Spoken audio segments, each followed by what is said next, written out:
amigos! E a gente está de volta aqui hoje para uma nova entrevista na TV SEAP. Eu espero que vocês estejam gostando das nossas entrevistas, que vão sempre buscar trazer informações importantes para a nossa cidade, para a nossa região.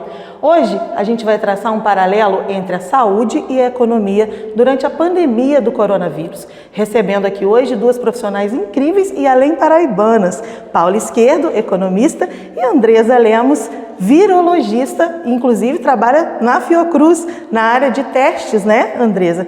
Sejam muito bem-vindas, meninas. Obrigada, Amanda, pelo convite.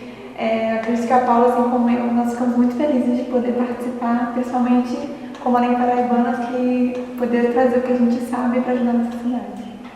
Muito obrigada, Amanda, pelo convite. Estar aqui com a Andresa também é uma honra para mim. E mais uma vez podendo trazer informação de qualidade para toda a população. E para a Associação Comercial é uma honra maior ainda, até porque tudo que nós falamos o tempo todo é de se valorizar os nossos profissionais, de se valorizar as nossas empresas, e vocês estão aí, duas grandes profissionais além paraibanas que merecem todo o sucesso do mundo, e a gente fica feliz demais de ter vocês aqui para traçar hoje esse paralelo entre a saúde e a economia, né? Parece que são coisas que não andam juntos, né? Quantas vezes a gente ouviu coisas que não gostou de ouvir, preocupações que todos nós temos, é lógico, tanto na área econômica quanto na área da saúde, mas elas possivelmente têm que andar juntas, né? E eu queria começar aqui falando lá do início da pandemia aqui no Brasil, né? Final de fevereiro do ano passado, nós completamos um ano, agora já um ano e quase 3 meses, quase, de pandemia aqui no Brasil, e nós já tínhamos aprendido, né, porque a Europa inteira já estava passando por uma pandemia, e eu me lembro de algumas vezes ter entrevistado você, Andresa, e você ter dito justamente isso, que nós demos, entre aspas, sorte, porque nós tínhamos observado acontecendo, né? Era um vírus novo, mas que a saúde pôde observar acontecendo já por toda a Europa. Do ponto de vista da saúde, Andresa, você acha que o que poderia ter sido feito lá daquele marco zero, né, no fim de fevereiro do ano passado, para que hoje a gente já pudesse estar vivendo maior tranquilidade? O vírus, ele é novo, então ele é novo para todo mundo, e tudo que acontece com ele a gente está descobrindo a cada dia, né? Cada momento a gente tem uma resposta nova, a gente tem uma informação e aí essa informação ela vai ser refutada ou não, ela vai ser discutida, assim como a gente no início não sugeriu o uso de máscara para todo mundo, só para quem estava infectado. E aí depois a gente percebeu que muita gente estava infectada, mas não tinha sintoma ou estava transmitindo antes. Inclusive, Andresa, o doutor Drauzio foi muito criticado sobre essa coisa da máscara, né? Que não era necessário se alarmar tanto, que não era necessário que todos usássemos máscara, e depois, mas isso porque vai se descobrindo coisas novas, né? Bom, quando a gente não tem experiência com alguma coisa, a primeira diretriz que nós seguimos é a da Organização Mundial de Saúde, né? Então, a OMS, ela teve uma certa demora de responder no início, pela mesma questão que, acredito eu, seja geral, né, de entender e lidar com esse novo tipo viral. E quando a gente começou a seguir essas diretrizes deles, né, eles mesmos foram corrigindo e alterando. E por isso que, assim como a gente já até falei também, a ciência ela não é estática, né? A gente não se, sabe, não é feita de concreto. Ela não é uma ciência exata, né? Sim. Como matemática, 2 mais 2 são 4 e fim, não vai mudar. Sim, assim como o vírus vai mudando, né, a gente tem que mudar essa abordagem de lidar com ele. E conforme mais informações nós temos, quanto mais nós aprendemos com ele, nós mudamos nossa forma de lidar também, né? Depois que nós aprendemos que pessoas sintomáticas transmitem, são importantes, que pessoas que ainda não estão com sintomas estão transmitindo também. Então, o uso de máscara, como a gente também já conversou, né, várias vezes, não é sobre me proteger, mas sobre um proteger o outro. Sim. Né? E, então, assim, a questão das máscaras acho que poderia ter sido antes, mas como a gente, né, acabei de comentar, né, tem coisa que a gente não consegue adiantar tanto. Não, e a gente hoje sabendo, muita gente ainda se recusa, né? Sim. Então seria complicado porque cuidar do outro é muito difícil, né? Com certeza. E a questão do distanciamento social, porque eu acho que tem uma grande dificuldade de entender o que é o distanciamento social. Né? Em momento nenhum o Brasil vive a quarentena. A gente nunca teve uma quarentena no Brasil, a gente nunca teve um isolamento social no Brasil, isso não aconteceu. E o distanciamento sendo feito de forma correta ao longo do tempo, a gente consegue bons resultados. Algumas cidades, que a gente tem alguns exemplos que fecharam tudo mesmo e foram se adaptando, as coisas funcionaram melhor. Mas, novamente, como a gente teve uma pandemia, a pandemia o quê? O vírus ele atingiu todos os continentes, ele não atingiu só o Brasil. Então, ao mesmo tempo que ele está evoluindo no Brasil, ele está evoluindo em outros lugares. Né? E quanto menos cuidado a gente tiver, mais chance a gente dá para ele mudar e se adaptar. E a gente vai ter que se adaptar novamente, ele vai se readaptar e assim vai. Então, um isolamento social mais criterioso, né, mais rigoroso, desde o início lá, poderia fazer com que a gente hoje não ainda vivesse uma situação tão alarmante? Seriam vários fatores, né? O uso de máscaras desde o início, o distanciamento social geral mesmo, né? Não só na teoria, mas na prática, e não em todos os lugares, né? Não só no país, mas em todos. Pelo menos os que se conectam, né? Que tem maior, né, transporte de pessoas. E são esses cuidados, sabe? A gente teve muitos problemas associados à automedicação. As pessoas acham que estão tomando alguma medicação, estão protegidas ou não vão pegar. E isso também faz com que a pessoa se sinta mais segura para sair de casa, quando não é o caso, né? E a gente até vai falar mais daqui a pouco, até sobre as vacinas também, né? Porque também está gerando uma falsa sensação de segurança. Mas a gente vai falar disso daqui a pouco. Eu queria ouvir um pouco da Paula, porque quando a gente fala em isolamento social, a gente fala também de uma quebradeira geral na economia. Ou não sei. A gente está aqui com a Paula que pode falar para a gente o que poderia ter sido feito, Paula, para evitar, né, desde lá de trás, essa crise econômica, tanto macro, né, quanto em problemas decorrentes dela, né, que a gente chama dos problemas micro, que é o desemprego, o aumento da fome e tudo mais. Existiria meios aí para a gente poder ter executado algo desde lá de fevereiro do ano passado, para que não houvesse tanto problema econômico? Então, Amanda, quando a gente fala de crises econômicas globais, é muito difícil a gente não sair ileso. Até porque as economias elas são integradas, uma economia depende da outra, um país depende do outro, então é muito difícil a gente não passar por alguns problemas. Como aconteceu em 2008, como aconteceu em 1929, como aconteceu em vários anos aí na história, a gente pôde observar. Mas algumas coisas podem ser feitas para aliviar esses impactos.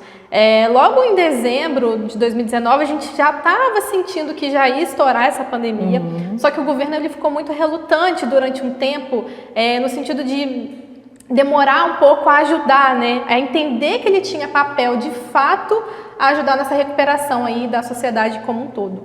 Na economia existem duas correntes, a heterodoxia e a ortodoxia.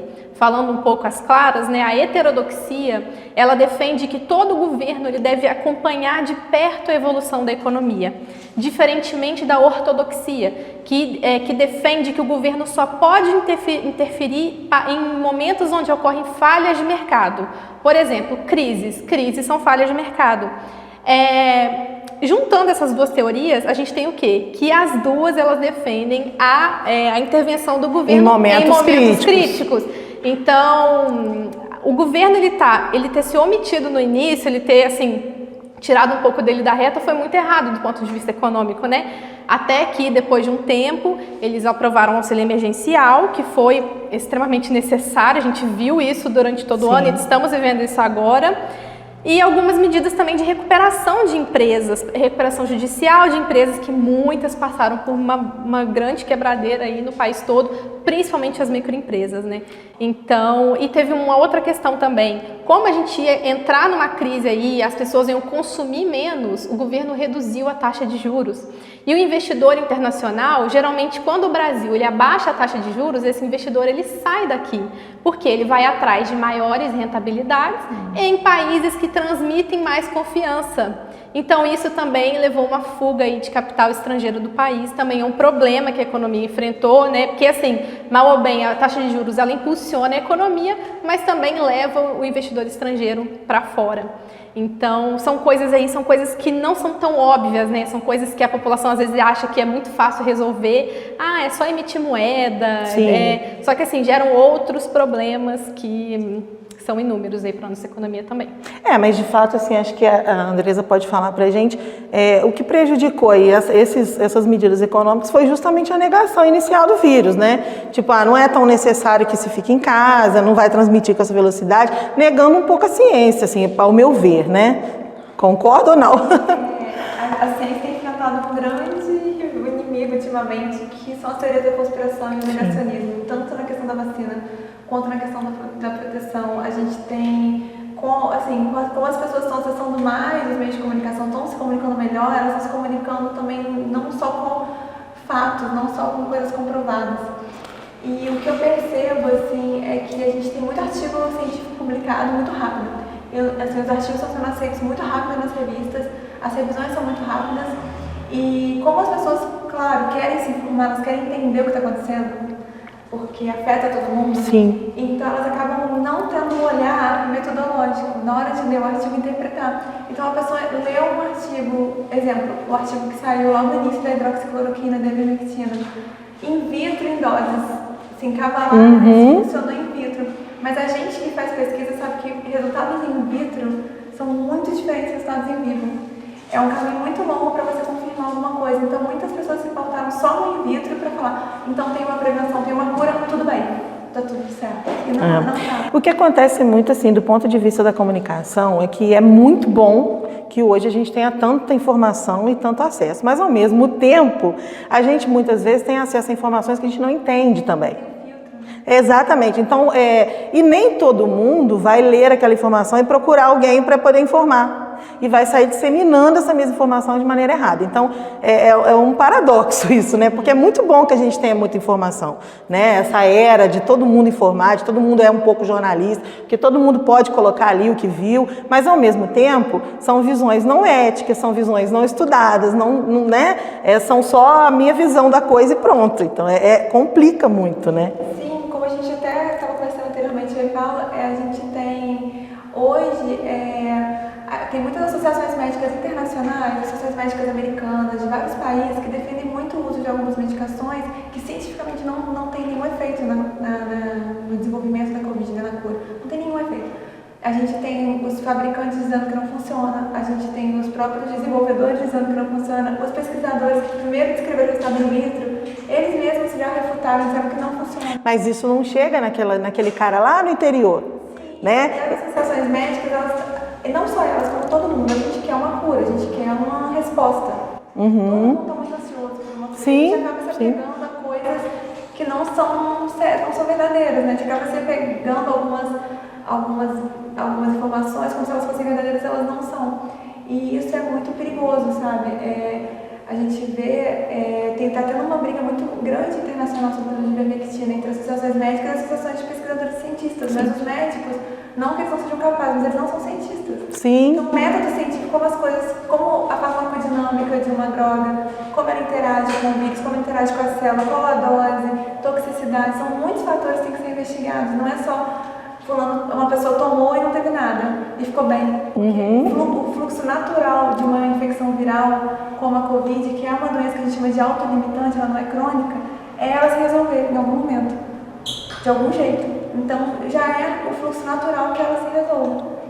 Então eu acho que uma coisa que a gente pega como cientista na parte da ciência é a divulgação científica de uma forma mais clara e mais acessível a todas as pessoas.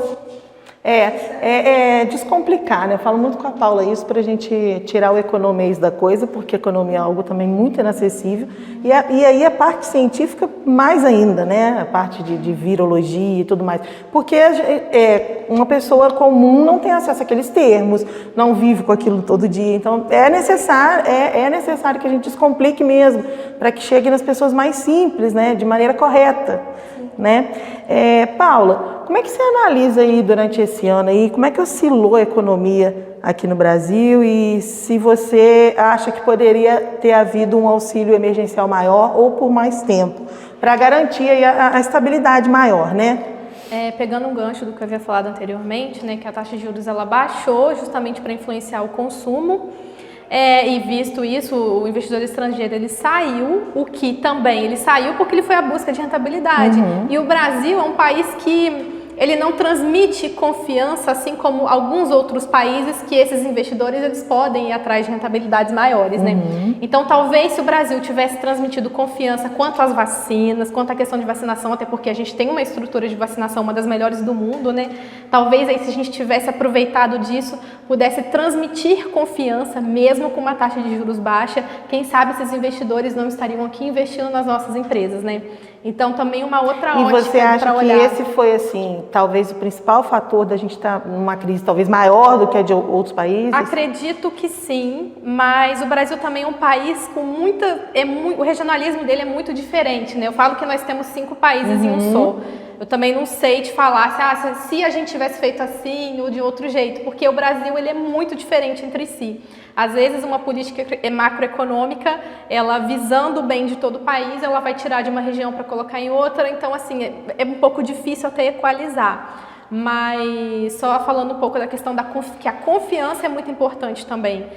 Não é só a gente falar, as relações entre os países são muito importantes, até porque a gente depende de outros países. Sim. Outros países compram dos nossos produtos, então se a gente aí ficar numa guerra diplomática também fica complicado para conseguir vacina e também para vender. Então assim, é um pouco complicado, as coisas são um pouco mais complicadas do que parecem, né? E falando um pouco do auxílio emergencial, se ele deveria ter sido um pouco maior, recentemente a Diese é um órgão que ele traduz um pouco quanto que deveria ser o salário mínimo. E também levando em conta o nosso poder de compra. O que é o poder de compra? Com R$100, eu vou no mercado, o que eu compro com R$100? Eu compro 5 sacos de arroz? O que eu vou poder comprar com esse dinheiro? Então ele leva em conta várias coisas, inclusive o poder de compra, né? E ele publicou recentemente que o salário mínimo ele deveria ser, em média, R$5.000, o que está bem distante da realidade, né? Que é 1.000 e pouquinho. E que normalmente a gente vê quem ganha R$5.000 como alguém que ganha bem. Exatamente. Né?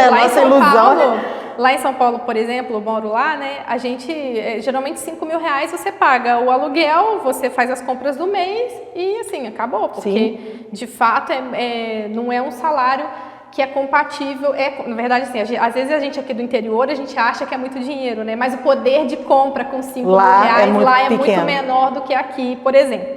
Isso é inquestionável. Mas, então, o auxílio emergencial de R$600, pensando um pouco, né, nesses gastos, vamos pensar um pouco, já está um pouco distante do salário mínimo, né? Mas a gente também tem que entender que o Brasil é um país emergente, é um país subdesenvolvido, é um país, assim, que estar em desenvolvimento, né, que é uma palavra mais bonita que as pessoas falam, é um país em desenvolvimento. Mas é um país com as suas limitações orçamentárias, né? A gente sabe disso, é um país que tem muitos gastos ineficientes, isso a gente sabe que a máquina é muito grande, é necessário. Eu fico até um pouco ali, até como a Andressa falou que a ciência não é estática, a economia também não é, porque às vezes algumas medidas de intervenções são necessárias, mas outras medidas estratégicas para a gente enxugar um pouco a máquina são interessantes também. Então a economia também não é uma receita de eu vou intervir agora ou não vou. Tem que ter um estudo, tem que ser o Brasil também é um país que a gente não consegue replicar uma política econômica da Suíça, porque na Suíça deu certo, gente. Sim. Mas é uma realidade completamente diferente. Então a gente entende também que o país tem essas limitações orçamentárias. Mas eu trouxe aqui uma informação, tem um estudo do IPEA, é um estudo que não é tão recente, mas só para a gente ter uma ideia. A cada R$1 que o governo paga de Bolsa Família, eu trouxe Bolsa Família porque a gente consegue fazer um paralelo aí com o auxílio emergencial. Ele retorna para a sociedade 1,78, né? R$1,78. Então, para a gente entender aí que não é um gasto à toa, né? Não é um gasto em vão, ele vai retornar para a sociedade como? Em consumo. As pessoas vão consumir ali da venda da esquina, vai gerar emprego e aquilo ali vai. E foi justo o que aconteceu, né? Durante o período do auxílio, a gente conseguiu manter essa coisa da compra e tal. Isso. Quando acabou o auxílio, houve essa queda, essa quebra. Inclusive, uma coisa muito interessante são as lojas de materiais de construção. Porque, assim, foi visível, pelo menos aqui na cidade, foi visível quantas lojas ficaram movimentadas em junho, mais ou menos. Às vezes, as pessoas em casa aproveitaram para fazer alguns reparos. Isso também foi sentido em algumas estatísticas, tá? De emprego, construção civil, deu uma recuperada. Logo quando bateu a Covid no país, em abril, em maio, a gente teve índices bem ruins quanto a desemprego, e principalmente de serviços, indústria, mas aí a gente tem depois uma recuperação principalmente da construção civil, o que eu acredito que tenha relação com o auxílio emergencial. Aproveitando aí todos os seus comentários sobre o auxílio emergencial, Paula, a gente tem também as microempresas, né? E aí elas não têm auxílio emergencial, porque nós, microempreendedores, profissionais autônomos, tentaram, alguns conseguiram esse auxílio. Mas e as pequenas empresas? Porque assim, a gente não pode pensar, o empresário... Não, pelo contrário, o empresário move toda a economia, principalmente os microempresários, né? Que são a maioria, por exemplo, em cidades do interior, é o que é movido por isso, a gente sabe disso, né? Pelas lojas, pelos açougues. Então, assim, a gente precisa salvá-los também. Mesmo com toda a particularidade dessas regiões do Brasil, existem algumas maneiras para salvar, para ajudar essas microempresas nesse momento. E o que tem sido feito pelo mundo? Também no início da pandemia, né, o governo declarou até alguns pacotes de auxílio a grandes empresas, o que também gerou várias polêmicas. Por quê? Tudo bem, são grandes empresas, elas empregam em massa, um baque nessas empresas vai gerar demissões também em massa. Sim. Mas as pequenas empresas, elas empregam a grande maioria dos trabalhadores no país. Então, se você deixar essas empresas morrer, também vão ter problemas em massa aí para a população.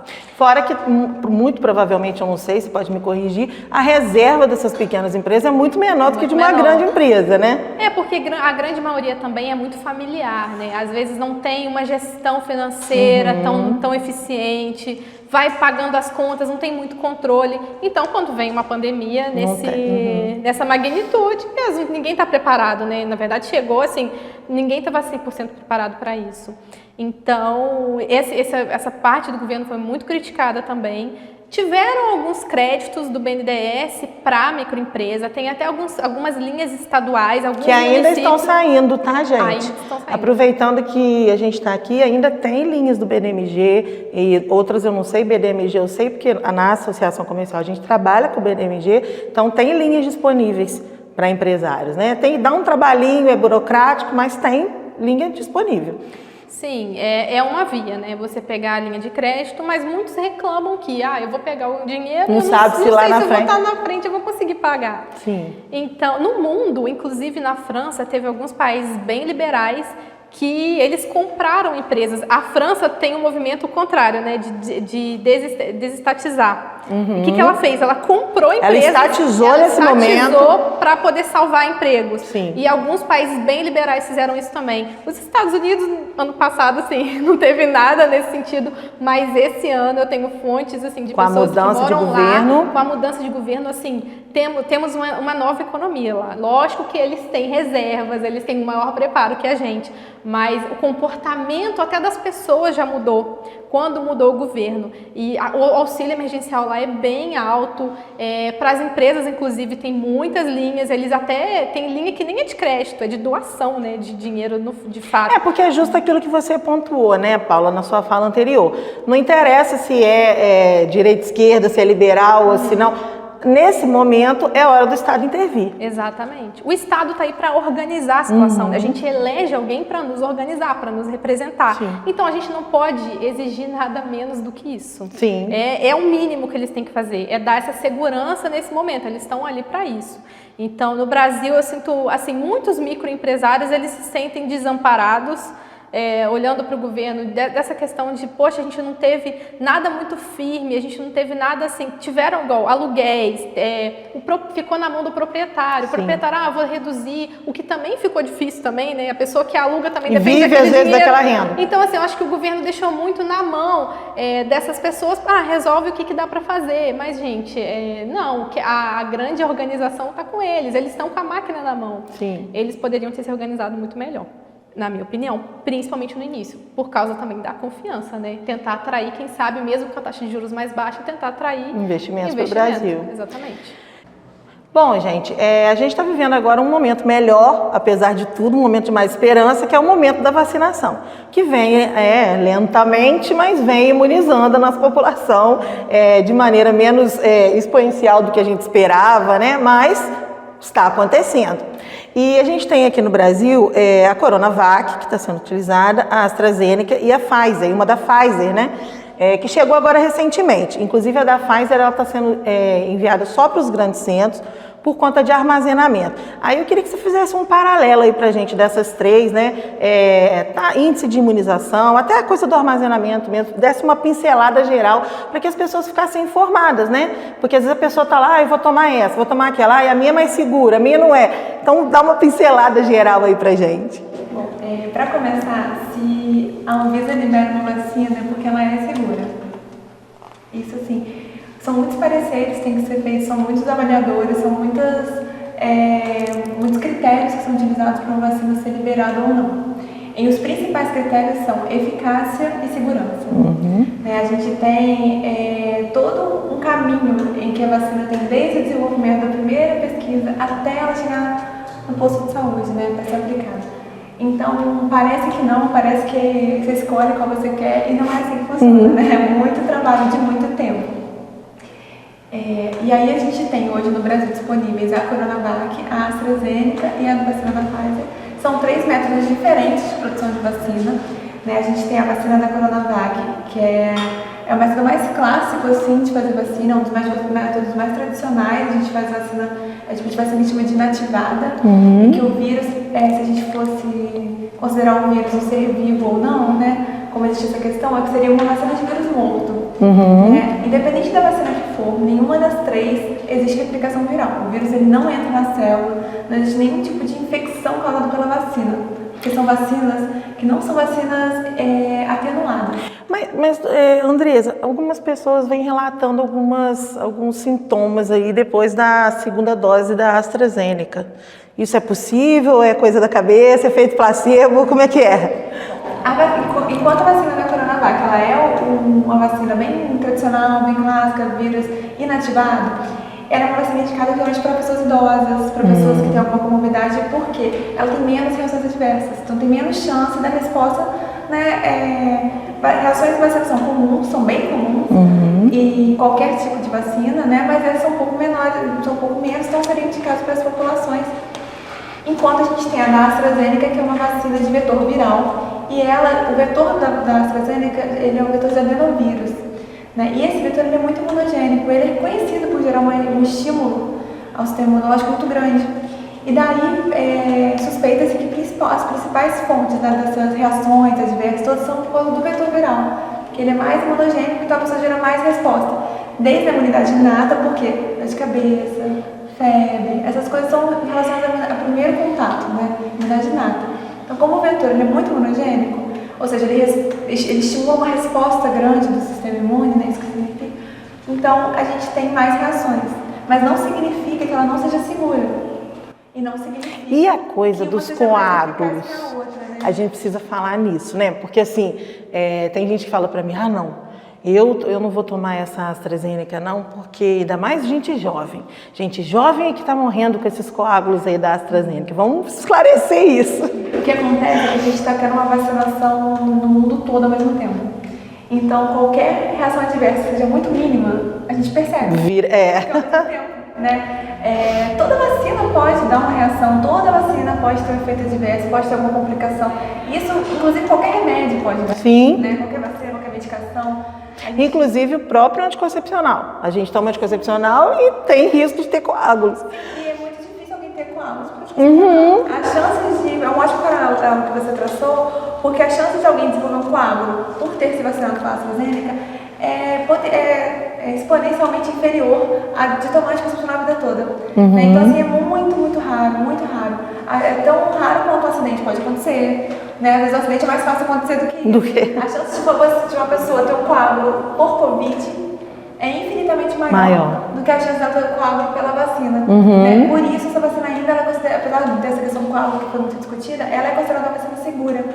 Porque mesmo que exista essa possibilidade é muito rara, é muito pontual e ainda é muito menor do que os coágulos pela própria Covid ou anticoncepcionais, que é um bom paralelo pra gente pensar no dia a dia. Porque a gente toma na vida inteira. É bem menor. Então, assim, não descarta de maneira nenhuma a segurança e eficácia da vacina da AstraZeneca. E a vacina da Pfizer é uma vacina com a tecnologia de RNA. Que a vacina, eu até acho muito bonitinho, assim, porque na época que eu estava na faculdade ainda, a gente falava de vacina de RNA, era um sonho distante, um dia alguém vai fazer uma vacina de RNA. E hoje a gente vê isso, assim, é uma coisa que a gente fica até, assim, é emocionante você ver como avançou e foi, sabe? Sim. Porque se tá liberado é porque é seguro e é isso. Mas vamos clarear, a vacina de RNA. Qual que é a diferença dela para as outras aí? Sim, a vacina como eu já falei, a vacina inativada, é um vírus morto, ponto. Ele, como se o vírus fosse um soldadinho, Vamos supor, a vacina inativada é o soldadinho inteiro. Todas as roupinhas dele, a blusa, a calça, o sapato, o chapéu. A vacina da AstraZeneca, ela tem um vetor viral. Ela tem um vetor que é o adenovírus. O adenovírus, ele carrega dentro dele uma regiãozinha do genoma do SARS-CoV-2, né? Então ele produz essa proteína do vírus. Então a gente tem o adenovírus que expressa a proteína do SARS-CoV-2. Então a gente tem um vetor, no caso dessa vacina, ele é um vetor que não replica, ele é um vetor inativado, ele só carrega. Entendi. Uma mala carregando várias luvinhas desses soldados. A gente não tem a camisa, a gente não tem a calça, mas a gente tem a luva. Então o nosso corpo vai reconhecer pela luva. Ele vai reconhecer por aquela proteína. Mas em relação ao armazenamento dessa da Pfizer, né? A gente está vendo que ela está chegando só para os grandes centros. Pode explicar um pouquinho qual que é a diferença? Essa vacina, ela é a vacina de RNA, né, que a gente fala. Ela é uma vacina de... O RNA, ele vai produzir essa proteína que vai estimular o anticorpo, só que vai produzir no nosso corpo. Essa proteína vai ser produzida dentro das nossas células, onde vai aplicar. Tem muita teoria de que ela vai modificar o DNA da célula, tem muita gente que acha que vai mudar a pessoa porque é o RNA. Não, o RNA ele não influencia em nada no DNA. Porque o RNA ele não entra no núcleo, ele vai entrar no núcleo da célula para se acoplar à cadeia dupla, né? Ele não vai. Então não existe esse risco de mudar a célula, de fazer uma coisa muito É provável que esse tipo de vacina tenha mais reações do que uma vacina inativada. Mas são reações normais, né? Assim como a gente sabe que tem reação à vacina de febre amarela, outras vacinas são normais. O RNA, ele é uma molécula muito sensível, muito, muito sensível. Eu passei minha vida trabalhando com vírus de RNA. O SARS-CoV-2 é um vírus de RNA, então eu continuei com vírus de RNA. E vírus de RNA é muito sensível porque o RNA é muito sensível. Ele não é uma molécula tão estável. Né? O DNA, como ele é uma fita dupla, né? Uma fita estabiliza a outra. Então ele tem uma certa, como é que eu posso dizer? Ele aguenta mais tempo numa temperatura mais alta. O RNA, como ele é mais instável, a estrutura dele, a molécula dele é mais instável, se eu armazenar com uma temperatura muito alta, ele vai degradar. E aí eu vou perder a vacina. Então por isso que ela é armazenada a menos 70 graus. A menos 70, menos 80 graus. Porque é preciso que você consiga conservar essa molécula sem que haja nenhum tipo de degradação, a integridade dela. Então a temperatura é muito importante para isso. E em relação à eficácia dessas três aí, uma é mais eficaz do que a outra, porque tem um tempo diferente. Por exemplo, vamos falar da que a gente está aplicando aqui no interior, né? Que é a Coronavac e a AstraZeneca. Uma tem um tempo de 15 a 28 dias para ser reaplicada e a outra 3 meses. E por quê? Uma é mais eficaz que a outra? Uma primeira dose é mais eficaz do que a outra primeira dose? Bom, a vacina da AstraZeneca, né, ela está produzida em Biomanguinhos, ali na Fiocruz, a IFA está vindo para o Brasil para produzir, para engarrafar, né? Ao mesmo tempo que a gente vai começar agora a produzir a IFA aqui no país. Esse tipo de vacina, como foram muitos trâmites para a gente conseguir começar a produzir a IFA aqui, começar a engarrafar aqui e tudo mais, a gente teve um tempo grande. Então, assim, para não perder a dose, a gente não, né? Eles decidiram que é melhor. Primeiro tomar uma dose, colocar o período máximo de intervalo de uma dose para outra, para dar tempo de produzir com qualidade essa segunda dose. Sim. Então, assim, a escolha foi, ou eu vacino 2 doses em um grupo pequeno, ou eu vacino uma dose em um grupo grande. E aí, quando der tempo, eu produzo a segunda dose para esse grupo grande. E essa foi a escolha. Né? Então, esse intervalo de 3 meses, não, assim, poderia ser menos, mas 3 meses não perde a eficácia. Entendi, né? entendi. A gente acha que o tempo demais pode perder um pouco da primeira dose, não. 3 meses é o tempo que dá para você esperar de uma dose a outra sem que você perca todo o processo que começou na primeira dose. Então, a escolha foi por um período maior, entre um intervalo maior. E vacinar uma quantidade maior de pessoas. Mais gente na primeira dose e depois aplicar a segunda dose nessas pessoas. E qual é a eficácia dessa primeira dose em percentual da AstraZeneca? Bom, a AstraZeneca, como eu te falei, o vetor dela já é muito imunogênico, já estimula mais uma resposta. Então a gente tem tido uma resposta muito boa de soroconversão para IgG muito rápido na primeira dose. Mas isso a gente tem que fazer ainda um estudo mais longo na população brasileira, porque a vacinação aqui a gente não tem tanto tempo. E fatores genéticos são muito envolvidos na resposta imunológica de cada indivíduo. E o Brasil é um país muito diverso, né? A população é muito diversa. É legal, porque quando a gente fala isso, a gente fala da diversidade aí na economia, né? Das 5 regiões aí, e a gente também tem essa diversidade na área de saúde, né? Existe um mínimo de eficácia que tem que ter de cobertura para começar começar a vacinar. E 50% não quer dizer que se você se expor 2 vezes, uma vez você vai se infectar, outra vez não é isso. 50% de chance é de você não se infectar de maneira nenhuma, mesmo que você tenha um contato, você não vai ter nenhum tipo de infecção, nem assintomática. Né? O mais importante não é nem isso, porque o nosso grande problema com a Covid, que a gente está falando desde lá de trás, não é exatamente a infecção. O nosso problema é o sistema de saúde, que não dá conta das internações. A gente tem um colapso em saúde do centro de terapia intensiva, das hospitalizações. Então, a vacinação é essencial, porque a eficácia das 2 vacinas é muito boa. Para que não haja agravamento, né? Para que não haja casos de doença propriamente dita, a pessoa desenvolver sintomas de Covid e não precisar internar. As taxas de proteção delas, das 2, contra internações, óbito, casos graves, é muito alta, é muito boa. Então, ela é eficiente. O que dá um sustinho é que a Coronavac tem coisa de 50%, mas isso é de você não ter uma infecção nenhuma. A infecção assintomática você não vai ter nada, entendeu? Por isso que é importante, mesmo depois de vacinado, claro que não tem como todo mundo ficar fazendo teste de sorologia para ver se o soro converteu ou não. Então tem que continuar tomando cuidado depois. Vamos falar um pouquinho de aulas, né? A gente já está num momento de volta às aulas seguras, assim, como cientista, você considera que é um ambiente já propício, né? Com todos os cuidados, é lógico que os protocolos já estão sendo apresentados para as cidades e tudo. É um momento que alguns lugares já até retornaram e não tiveram problemas com infecção, né? Bom, aí eu vou falar como cientista, porque a gente tem as questões estruturais das escolas, a gente tem a questão de muitos alunos por sala de aula, a gente sabe que crianças são excelentes em transportar doenças, infecções, porque elas põem a mão em tudo, põem a mão na boca, tem muita proximidade, elas abraçam. Então a gente sabe que é um ambiente que, assim, mesmo com cautela, a gente sabe que não é 100%, né? Sim. Ao meu ver, enquanto os professores não estiverem vacinados, não é adequado voltar às aulas. Porque a gente tem tido muitos relatos de professores infectados e levando para cá familiares infectados por causa disso e tal. Porque a criança, ela geralmente é assintomática, né? A criança geralmente não vai desenvolver. São muito raros os casos, né, de criança com gravidade. Sim. E as pessoas medem temperatura no braço, né? Que não é o adequado também. A temperatura do braço é sempre muito mais baixa que a do corpo. Então essas medidas de segurança que a gente sabe que tem que tomar não são tomadas adequadamente. Então a gente fica confuso. A gente sabe quais são as medidas que devem ser tomadas, mas na prática não é do jeito que tinha que ser. Não é tão óbvio. Ô Paula, e quando a gente fala disso também, a gente falou sobre as empresas, sobre, né? A gente também tem que olhar que tudo é essencial, a educação, mais do que muitas coisas, é essencial. E a gente sabe que escola é empresa, não vamos falar das escolas públicas só, escola particular também é uma empresa, né? E principalmente nas pequenas cidades, essa empresa também está, entre aspas, perigando quebrar, né? E como é que a gente faz nesse momento? Está quase chegando, né? A gente já vai conseguir abrir tudo para as crianças voltarem, para as mães pararem de enlouquecer também, vamos ser sinceros. Mas o que a gente faz? O que dá para fazer também em relação às escolas? Seria uma mesma proposta do que para as empresas comuns? Como é que funcionaria isso aí? Basicamente são empresas assim como outras, né? No caso é aquela mesma conversa do governo também, ter ali, dar um respaldo para esse tipo de empresa. A educação é uma coisa que não pode parar também, tem essa questão muito central.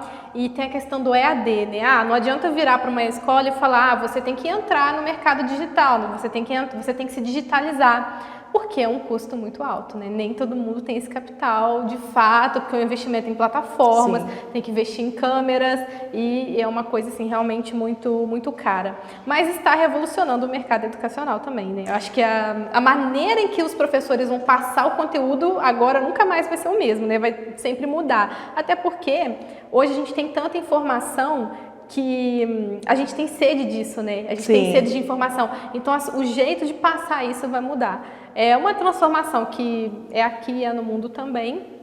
Só que, apesar do EAD também ter ganhado força, as escolas que conseguiram se digitalizar, terem conseguido entrar no mercado aí com mais força, mas o presencial a gente sabe que ele está provando ser tão importante quanto... Eu acho assim, e aí falando muito pessoalmente, né, Eu acho que principalmente na infância, né, naquela fase que é onde mais se absorve conhecimento, é fundamental a presença daquele professor ali do lado do aluno. E a gente já está em 1 ano com as crianças, com a gente em casa, né, quem é mãe aí sabe. Então, assim, não adianta, as perdas são incríveis, sabe? Porque não tem ali o professor para ensinar a escrever, é a mãe que não tem didática nenhuma. E fora a proximidade com os outros colegas, a gente sabe que é importante, a gente precisou fazer isso, é lógico, mas a gente sabe também que foram perdas, mais do que as perdas econômicas das escolas, que são importantíssimas, e a gente precisa levá-las em conta, as crianças tiveram uma perda muito maior do que os adolescentes, eu creio. Né, que conseguiram ir lá, acessar uma plataforma e aprender no EAD. Né? Para uma criança é muito mais difícil. Nossa, imagina você prender a atenção de uma criança sem ser um joguinho no celular. Sem ser o Lucas Neto, o Felipe Neto, não tem como, vai gente. Ter que colocar esse pessoal aí para explicar, porque de Agora, fato... a gente viu surgir também professores revolucionando, né? Porque alguns fizeram acontecer aí nesse ensino online para criança, que tem que tirar leite de pedra. Olha, eu sou uma pessoa que eu aprendo muito no presencial e recentemente eu voltei a estudar, inglês, né, porque é também uma demanda da própria empresa onde eu trabalho. Então, eu falei, não vai ter jeito, eu vou ter que começar a voltar para o inglês com o professor e vai ter que ser online, né? E é muito engraçado, porque eu tenho que ter uma disciplina muito grande, porque o tempo com o professor não é tão grande, assim como também acontece na escola. Com certeza, e a cobrança também. É muito rápido. É a gente com a gente mesmo. É a gente com a gente mesmo. O seu horário com o professor, você vai só tirar dúvida. Eu falei, nossa, então vou ter que estudar tudo sozinho. Então, assim, você acaba tendo que mudar o seu jeito de aprender, que eu fiquei 27 anos da minha vida aprendendo com alguém ali do meu lado, me ensinando, e agora é totalmente diferente. Então, uma revolução. Então vamos lá, gente. Eu queria agora, para a gente já ir finalizando a nossa entrevista, que está maravilhosa, né? A gente vai acabar extrapolando o tempo aí, né? Porque é muito legal falar disso. E eu quis mesmo traçar esse paralelo com vocês, que são duas profissionais entre a economia e a saúde aqui. E aí eu queria uma pergunta para as duas, né? Tirem para o ímpar para ver quem vai responder primeiro. Como que vocês enxergam o andamento da vacinação aqui no Brasil? Aí a gente pode ver do ponto de vista econômico e do ponto de vista de saúde. Bom, acho que pelo que a Andresa já falou também, né, a gente sabe que o Brasil tem uma boa estrutura de vacinação e eu de fato acreditava que isso fosse ser um diferencial esse ano, né, porque a gente já tem tudo pronto, a gente já tem grandes campanhas de vacinação ao longo de toda a história do país e assim como as vacinas chegando, nossa, o Brasil vai explodir esse ano, vai todo mundo olhar o Brasil no centro do mundo. A gente achava que 2021 ia ser maravilhoso. Ia ser maravilhoso. Mas assim, a gente tem problemas de insumos, de outras coisas, e a economia ela tá esperando isso acontecer. Até todo mundo fala, porque a economia tem que continuar. Tá bom, gente, para não ficar esse abre e fecha, a vacina é a solução. É o mais importante. Então, ao invés da gente cobrar que o comércio abra de fato, essas coisas assim, gente, vamos focar na vacinação. Sem a vacina, a gente vai ficar nesse abre e fecha. Atualmente, hoje, comecinho de maio, a gente está numa flexibilização melhor, mas lá em março a gente atingiu picos, assim, absurdos de contaminação, onde morreram muitas pessoas, principalmente aqui na cidade. Então, e no final do ano, novembro, ali, outubro, a gente não estava nesse cenário e a gente não esperava que isso fosse acontecer. Sim. Agora, a gente está num cenário melhor, mas a gente também não sabe se daqui a um mês a gente vai piorar e vai ter que fechar de novo. Então, gente, infelizmente a vacinação é a saída.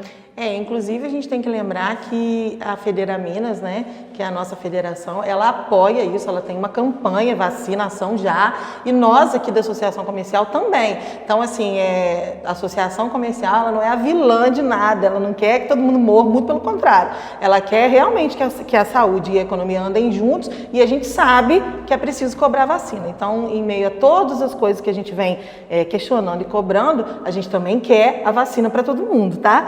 E você, Andresa, como é que você enxerga esse processo para a saúde aí?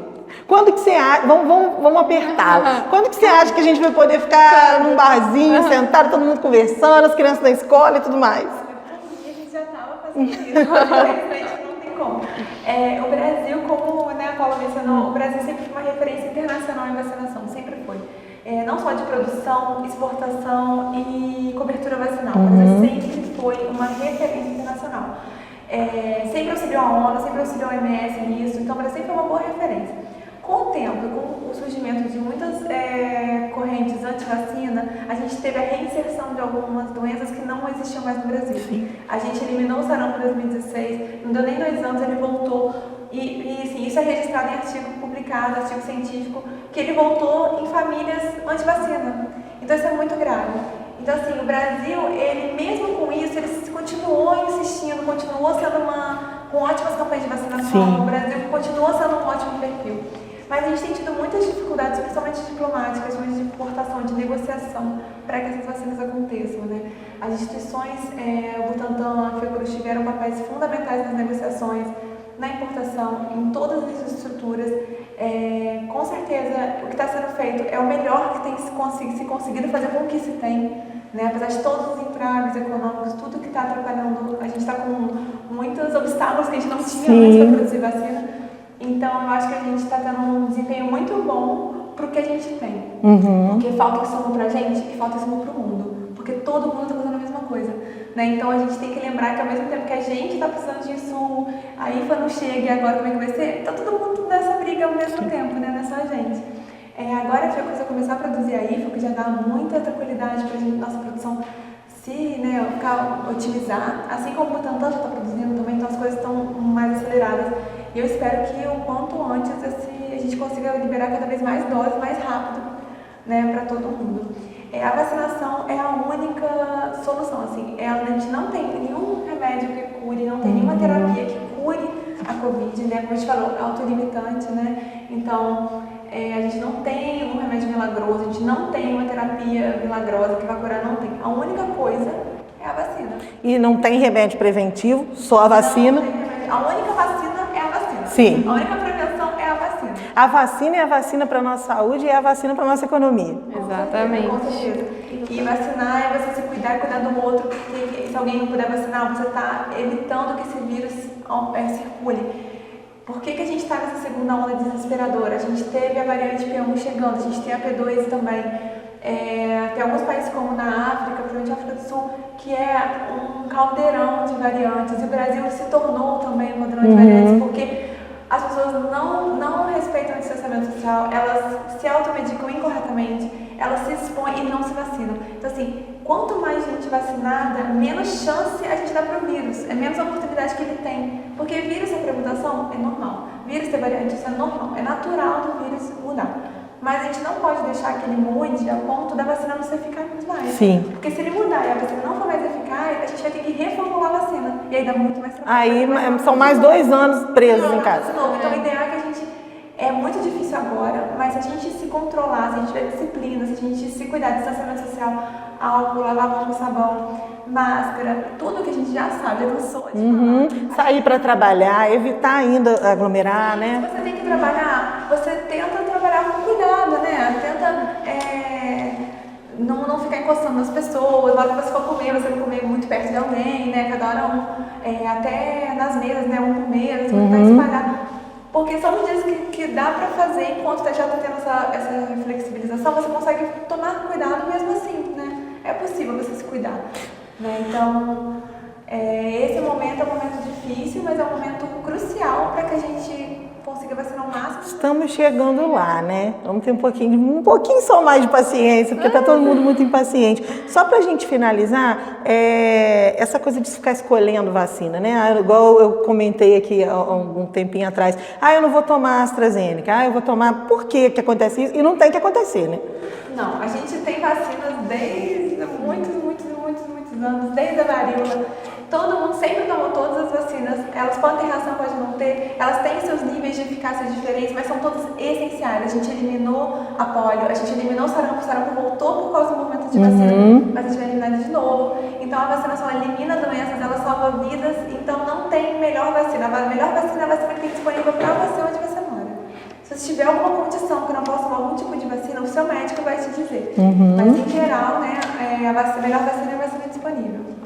Meninas profissionais incríveis, mulheres, né, capacitadas demais aí, a Paulinha Esquerdo, que é mestre em economia, doutora Andresa, que não chamei de doutora momento nenhum, tá, gente? Muito obrigada, tá? Acho que foi muito esclarecedor esse paralelo que a gente fez aqui, acho que vai ajudar muita gente a entender o panorama, né, de maneira clara e objetiva. Agradeço demais e a honra é toda nossa de receber vocês aqui na nossa casa. Eu que agradeço pelo convite. É muito bom ver aqui na cidade, né, gente que está valorizando a gente que é profissional, que é daqui. E a gente sabe que isso não acontece em muitos momentos, né? Às vezes a gente olha para o profissional de fora e dá mais aplausos para ele. Então é muito gratificante para a gente ter essa oportunidade de estar aqui na nossa cidade, falando de coisas que a gente aprendeu lá fora, estudando lá fora e trazendo para cá para todo mundo saber.